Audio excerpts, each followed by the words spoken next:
हे बघा ओल्या हरभऱ्याचे भजी बनवल्यात तर चवीला इतके छान लागतात. हे तुम्ही चहासोबत खाऊ शकता, सॉससोबत खाऊ शकता, चटणी कुठलीही असू दे त्याच्यासोबत खाऊ शकता आणि चवीला एवढे अप्रतिम लागतात. तर तुम्ही एकदा नक्की ट्राय करा आणि माझ्या रेसिपीला जर लाईक केलं नसेल, सबस्क्राईब केलं नसेल तर सबस्क्राईब लाईक करा. चला तर रेसिपीला सुरुवात करूया. नमस्कार मंडळी. तर बघा इथं हे हरभऱ्याची एक गड्डी आहे, तर ती मस्त सोलून घेतली आणि जे सगळे दाणे काढून घेतलेत.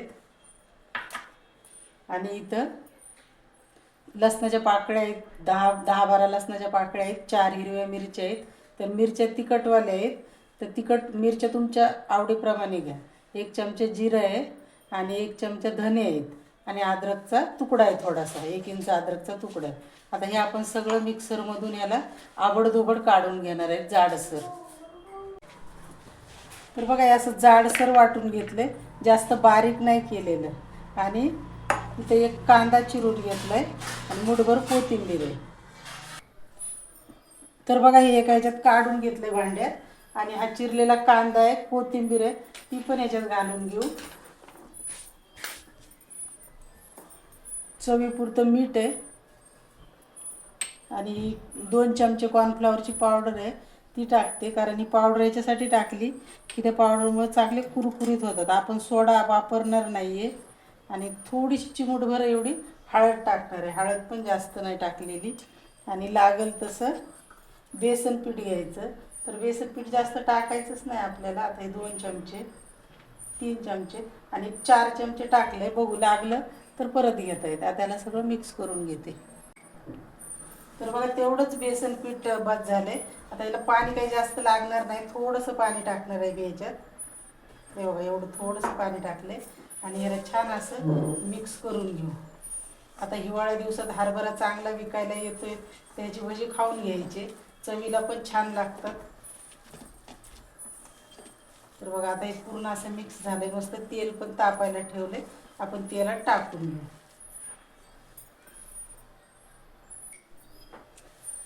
ओवा टाकायचाच राहिला होता, थोडासा ओवा टाकून घेतलाय. आता त्याला छान मिक्स करून घेऊ असं.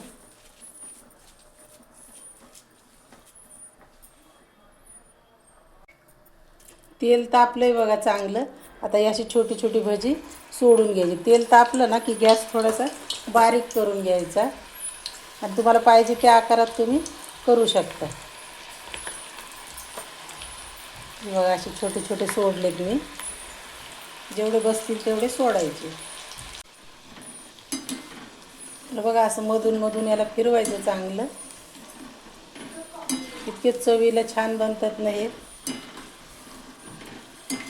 आणि लाईक करा, तुम्ही जर सबस्क्राईब नसेल केलं माझ्या चॅनलला तर सबस्क्राईब पण करा.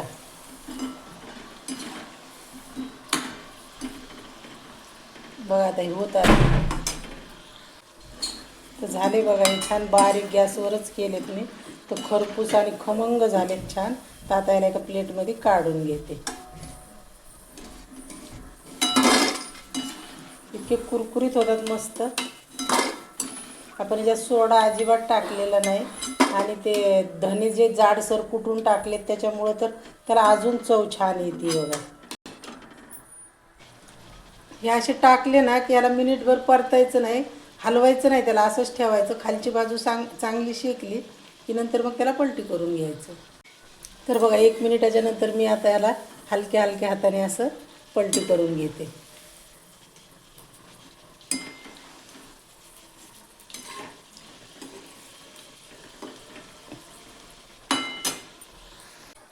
तर बघा बारीक गॅसवर तळले ना की असा कलर छान येतो याला आणि इतके खुसखुशीत बनतात, अजिबात तेलकट पण बनत नाहीत. आणि ते आपण धने टाकलेत त्याच्यात कुटून ना आबडधोबड मिक्सरमधून काढून, तर ते पण दाताखाली येतात. तेवढे क्रंची खायला छान लागतात ना बघा.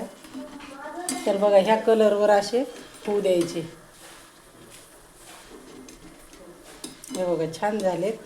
बघा जवळून दाखवते. आणि मी बारीक तेल तापून घेतलं ना तर मी बारीक गॅसवरच याला केलेत, अजिबात गॅस मोठा केलेला नाही बघा. छान कलर आला आहे आणि खुसखुशीत झालेत. आता याला काढून घेते. तर बघा हे झालेत बनवून, इतके कुरकुरीत होतात नाही भजी. तर तुम्ही एकदा नक्की ट्राय करून बघा आणि आवडल्यास लाईक शेअर सबस्क्राईब नक्की करा. धन्यवाद. मी तुम्हाला याचा आवाज पण दाखवते बघा. हे बघा इतके कुरकुरीत होतात ना मस्त.